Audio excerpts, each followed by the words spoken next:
ये वो कहानी है जो भी इसे सुनता है उसके रोंगटे खड़े हो जाते हैं। अरे इतनी बारिश में कहाँ चल दिए छाता लेकर? अरे बस चंदू की टपरी पर जा रहा हूँ। घर में बैठे बैठे मन अजीब सा हो रहा है। कम से कम आज तो मत जाइए, आज अमावस की रात है। अमावस की रात है? हाँ मुझे मालूम है। तो ये भी याद होगा 25 साल पहले आपके साथ क्या हुआ था?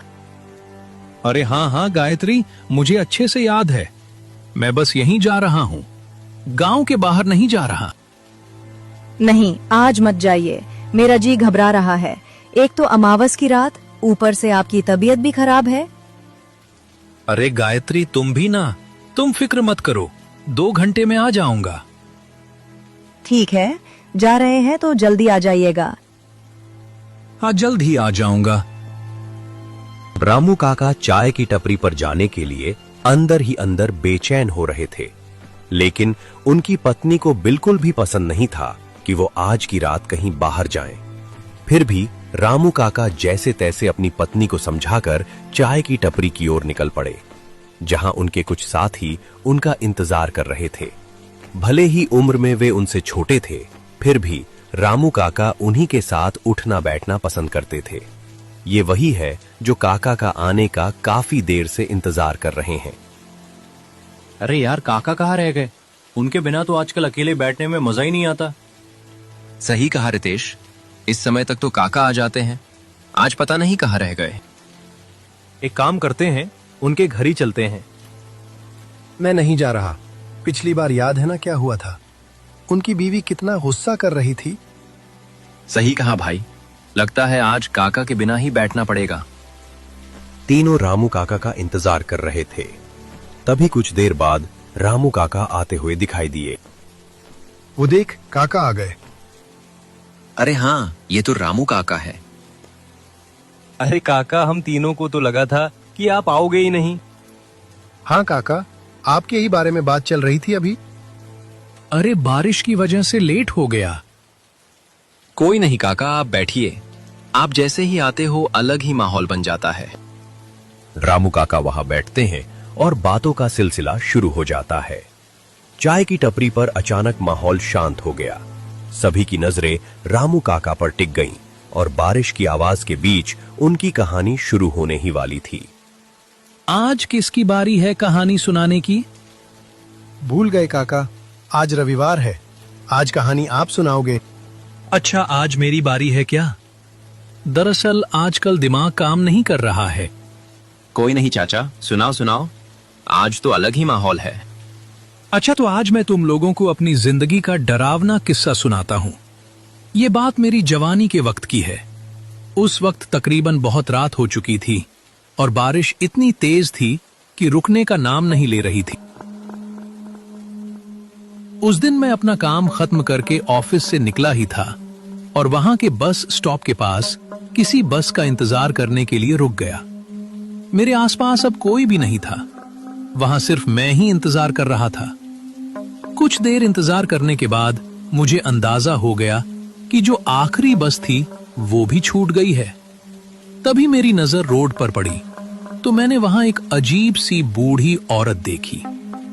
वहां अंधेरा ज्यादा था, इसलिए मुझे साफ कुछ नजर नहीं आ रहा था। तभी आसमान में जोर से बिजली कड़की, जिससे मेरा ध्यान वहां से हट गया और जब दोबारा मैंने उस जगह पर देखा तो वहां कुछ भी नहीं था। ये बात मुझे अजीब लगी और मैं उसी बारे में सोच ही रहा था कि तभी वहां से एक खूबसूरत सी साड़ी में एक लड़की मेरी तरफ आने लगी। वो वहां आकर मेरे पास रुक गई और ऐसा लग रहा था कि वो भी किसी काम से आकर बस का इंतजार कर रही हो। क्या हुआ जी? आप इतने डरे हुए क्यों हैं? और इतनी रात यहाँ अकेले क्या कर रहे हैं? मुझे डर लग रहा है यहाँ बहुत। डर? किस चीज का डर? मुझे इस अंधेरी रात से और इस रास्ते से डर लग रहा है। क्या आपको डर नहीं लग रहा यहाँ? नहीं, मुझे तो डर नहीं लग रहा। इसमें डरने की क्या बात है? बस सिर्फ रात ही तो है और बारिश है, बस। अच्छा आप बताइए, आप इतने रात को अकेले यहाँ क्या कर रहे हैं और आप कहाँ जा रहे थे? मैं अपना काम खत्म करके घर जा रही थी और बस में जाने के लिए जब यहाँ आने वाली थी तभी मुझे सामने सड़क पर एक अजीब सी भूरी औरत नजर आई। इसी वजह से अब मुझे डर लग रहा है। उसकी ये बात सुनकर मैं डर सा गया, क्योंकि अभी थोड़ी देर पहले मेरे साथ भी ऐसा हुआ था। पहले मुझे लगा था कि शायद ये मेरा वहम हो गया, लेकिन वो मेरा वहम नहीं था। अच्छा, आपका घर कहाँ है? ये पास वाले रतनपुर गांव में है मेरा घर। अगर आप मेरे थोड़े से मदद कर लें और मेरे साथ वहां तक चले जाएं तो बहुत अच्छा होगा, क्योंकि बस तो जा चुकी है और मुझे अकेले जाने में डर लग रहा है। हाँ ठीक है, मेरे घर का रास्ता भी उसी गांव की तरफ है। चलिए आप मेरे साथ चलें, मैं आपको आपके घर तक छोड़ दूंगा। जैसे ही मैंने ये कहा, वो लड़की तो जैसे मेरे साथ जाने के लिए कब से तैयार बैठी थी, और अब उस सफर पर हम दोनों साथ में निकल पड़े। हम दोनों पूरे रास्ते बातें करते जा रहे थे। मुझे जो पहले थोड़ी सी डर लग रही थी, अब बिल्कुल भी नहीं लग रही थी, क्योंकि अब मेरे साथ वो लड़की भी उस सफर में थी। हम दोनों पूरे रास्ते उस बारिश में भीग रहे थे। पूरे रास्ते में अजीब अजीब सी आवाजें हमें आ रही थी। एक जगह तो हमें ऐसी आवाजें आने लगी जैसे कोई दूर खड़ा रो रहा हो। हम दोनों रास्ते पर चलते गए और वो रोने की आवाजें उतनी ही आती रहीं। फिर हम दोनों एक जगह पर रुक गए। अरे आपने कोई आवाज सुनी क्या? जी, कैसी आवाज है? अरे ऐसी आवाज जैसे कि कोई इस सुनसान जगह पर कहीं दूर बैठा रो रहा हो। हाँ, तो क्या तुम्हें भी ये आवाजें आ रही हैं? मैं तो समझा कि शायद सिर्फ मुझे ही ये आवाजें आ रही हैं, लेकिन छोड़ो, मुझे तो लगता है कि कहीं दूर कोई बिल्ली रो रही होगी बस, या फिर ये बारिश की आवाजें होंगी। आप डरे मत, यहाँ कुछ नहीं है। नहीं जी, ये कोई बिल्ली के रोने की आवाज नहीं थी, ये तो किसी इंसान के रोने की आवाज थी। मुझे तो बहुत डर लग रहा है। अरे अरे, डरने की तो कोई बात नहीं, आप बस मेरे साथ चलते जाइए, यहाँ कुछ नहीं है। आपको शायद पता नहीं है ना, इसलिए आप ऐसा कह रहे हैं। आज काली रात है ना, और सुना है कि इन काली रातों में यहाँ छलावे घूमते हैं। अरे छलावा पलावा कुछ नहीं होता। क्या आप भी इन फजूल बातों पर यकीन करती हैं? अजीब बात है। वैसे अच्छा, आप छोड़ें ये फजूल बातें और आप बस मेरे साथ चलें, मैं आपको आपके घर तक पहुंचा दूंगा। वहां वो खौफनाक आवाजें तो मुझे भी आ रही थीं, लेकिन मैंने उस पर ज्यादा ध्यान नहीं दिया। सच बताऊं तो उस दिन डर मुझे भी लगने लगा था, लेकिन मैं उस लड़की के सामने उसे और नहीं डराना चाहता था, इसीलिए मैं उसे दिलासा दे रहा था। हम दोनों फिर से चलने लगे। क्या आपको इस सुनसान जगह पर इस अंधेरी रात में डर नहीं लगता?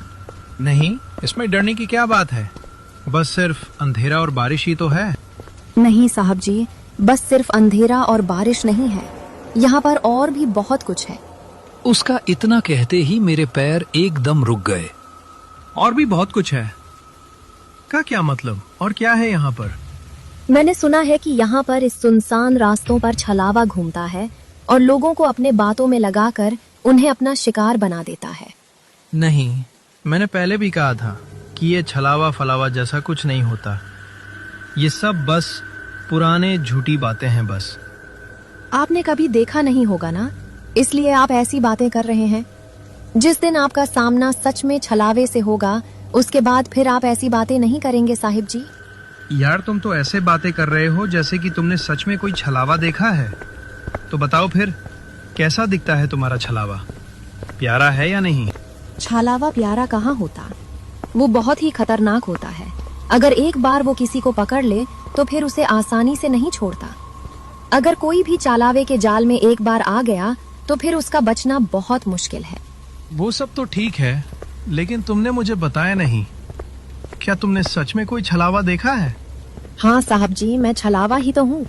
उसका ये कहते ही मैं एकदम से रुक गया, मगर जब मैंने पीछे देखा तो वो लड़की वहां नहीं थी। वो अचानक ऐसे गायब हो गई जैसे कभी थी ही नहीं। अब मुझे उसके बातों से डर महसूस होने लगा था। मुझे समझ नहीं आया कि वो आखिर कौन थी और अचानक ऐसे कैसे गायब हो गई। मैं अब बहुत ज्यादा डरा हुआ था। मेरा पूरा जिस्म मानो जैसे थम सा गया हो। मैंने इधर उधर देखे बिना ही फिर से चुपचाप चलना शुरू कर दिया, क्योंकि मेरे पास और कोई रास्ता नहीं था। मैं वही था जो ये चलावा भूत पर यकीन नहीं करता था, लेकिन अब उस लड़की की बातों की वजह से मैं डरने लगा था। मैं बस किसी तरह इस रास्ते को पार करना चाहता था। वो रास्ता खत्म होने का नाम ही नहीं ले रहा था।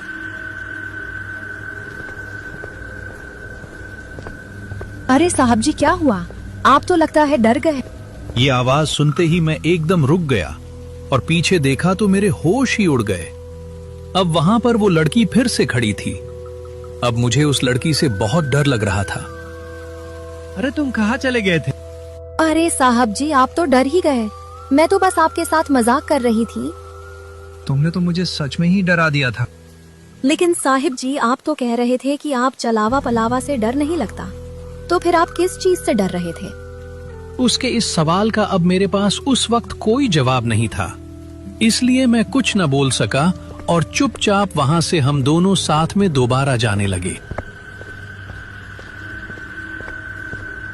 देखो लड़की, रात के वक्त इस तरह के मजाक ठीक नहीं होते। क्यों साहब जी, आप भी मेरे मजाक से डर गए थे ना? नहीं, मैं डरा नहीं था, बस थोड़ा सा परेशान हो गया था कि तुम कहाँ चले गए। अच्छा, तो मतलब कि अभी भी आपको लगता है कि छलावा वगैरह कुछ नहीं होता? अच्छा, तुम अब बस ये बातें छोड़ो ना, कोई और बात करते हैं। अच्छा देखो, अब बस हम घर पहुंचने ही वाले हैं। नहीं साहब जी, घर तो अभी बहुत दूर है। लगता है कि तुम्हारा इस रास्ते से ज्यादा आना जाना रहता है, इसलिए तुम्हें रास्तों का पता है। क्या हर रोज इस रास्ते में अकेले जाने से तुम्हें डर नहीं लगता? क्योंकि यहाँ तो इस वक्त कोई भी नहीं जाता। नहीं साहब जी, मुझे डर क्यों लगेगा, क्योंकि मैं खुद एक छलावा हूँ। तुम भी वैसे अच्छा मजाक कर लेते हो। इस बार मैं कोई मजाक नहीं कर रही। उसका इतना कहते ही मैं दोबारा रुक गया और पीछे देखा, तो अब पीछे वो लड़की दोबारा से गायब हो चुकी थी। ये देखकर अब मैं सच में बहुत घबराया था। देखो लड़की, रात बहुत हो चुकी है और हमें जल्दी गांव पहुंचना है, तो प्लीज ऐसा मजाक बार बार मत करो। मुझे वैसे भी ऐसे मजाक बिल्कुल भी पसंद नहीं। अब चलो, मजाक ना करो और जल्दी से बाहर आओ। अब हमें घर भी पहुंचना है। मैंने उसे बहुत आवाज दी, लेकिन वो बिल्कुल भी बाहर नहीं आई। देखो, अगर तुम 1 मिनट में बाहर नहीं आए तो मैं इस बार तुम्हें यहाँ अकेले छोड़कर चला जाऊंगा। मैं सच में इस बार तुम्हें यहाँ छोड़कर चला जाऊंगा, तो प्लीज अब निकलो।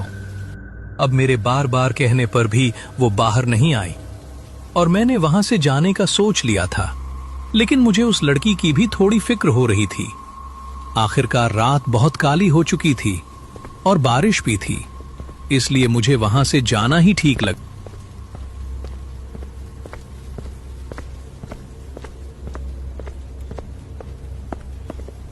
अब थोड़ा चलते चलते जब मैंने रास्ते को देखा तो वह रास्ता उसी तरह का था जहां से मैं पहले जा चुका था।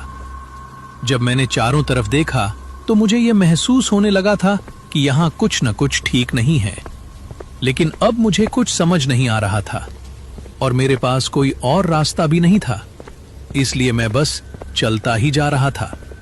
तभी मुझे सामने कुछ दिखा, लेकिन दूसरे ही पल वह चीज गायब हो गई। ये देखकर मैंने अपनी रफ्तार और तेज कर दी। चलते चलते अचानक मेरे पीछे से मुझे किसी के चलने की आवाजें आने लगी, जैसे कोई मेरे पीछे पीछे चल रहा हो। उस आवाज ने अब मुझे और भी ज्यादा डरा दिया और वह कदम लगातार मेरे पीछे ही आ रहे थे। साहब जी, अब आप यहाँ इस छलावे से निकल नहीं सकते। वह आवाज मुझे जानी पहचानी लगने लगी और वह आवाज किसी और की नहीं बल्कि उसी लड़की की थी। जब मैंने पीछे मुड़कर देखा तो जो मैंने देखा उसे देखकर सच में मेरा दिल बैठने लगा। पीछे अब वह लड़की, वह पूरी तरह बदल चुकी थी। उसका भयानक हुलिया देखकर मैं सच में सन्न रह गया। वह सारा मंजर देखकर उस वक्त डर के मारे मेरी पैंट गीली हो गई और मैं जल्दी से वहां से भागने लगा। मैं तेज तेज वहां से चलने लगा। मैं बस किसी तरह उस छलावे के फंदे से बाहर निकलना चाहता था। तभी मुझे सामने से एक रिक्शा आता दिखाई दिया। मैंने हाथ दिया और रिक्शा वाला रुक गया। वह गांव का ही एक शरीफ आदमी था। भाई साहब, जल्दी मुझे यहाँ से ले चलिए। पीछे देखिए, वो औरत मुझे मार देगी। कौन औरत साहब? यहाँ तो कोई नहीं है। अरे वो अभी तो खड़ी थी, वो कोई छलावा है। रिक्शा वाला मुझे जल्दी से बिठाकर गांव की तरफ ले जाने लगा। जब हम उस पुराने बस स्टॉप से दूर निकल गए, तब मैंने लंबी सांस ली और काफी देर बाद हम रिक्शा से गांव के सीमा तक पहुंच गए। साहब, आप रास्ते में किस छलावे की बात कर रहे थे? क्या उस औरत ने नीले कलर की साड़ी पहनी थी क्या? हाँ, लेकिन तुम्हें कैसे पता? साहब, वो छलावा कोई और नहीं, इसी गांव की मंजू है। आज से ठीक 10 साल पहले इसी अमावस्या और बारिश वाली रात को उसके साथ बहुत बुरा हुआ था। मंजू शहर से काम करके लौट रही थी। बस छूट गई थी तो वो पैदल ही गांव की तरफ आ रही थी। तभी गांव के कुछ दरिंदों ने उसे इसी रास्ते पर घेर लिया। वो बेचारी रहम की भीख मांगती रही, रोती रही, पर उन जालिमों को दया नहीं आई। उन्होंने उसे मारकर पास के पुराने कुएं में फेंक दिया। वो तब से छलावा बन गई। वो हर अकेले मर्द को रोकती है और उसे उसी कुएं तक ले जाने की कोशिश करती है जहां उसे फेंका गया था। जो उसके साथ चला गया वो फिर कभी वापस नहीं आया। आपकी किस्मत अच्छी है साहब, जो उस छलावे से बच गए। रिक्शा वाले की बात सुनकर मेरे रोंगटे खड़े हो गए।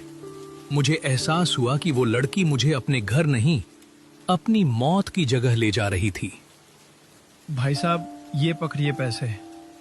आपने आज मुझे बचा लिया। आपका बहुत बहुत शुक्रिया। मुझे उसकी सच्चाई जानकर अंदर से बहुत डर लग रहा था। मैं वहां से घर की ओर निकल पड़ा। काका, तो वो मंजू अब भी वहीं है क्या? हाँ बेटा, वो आज भी बस स्टॉप पर खड़ी होकर किसी का इंतजार करती है और आज भी वैसी ही बारिश हो रही है जैसी उस रात हो रही थी।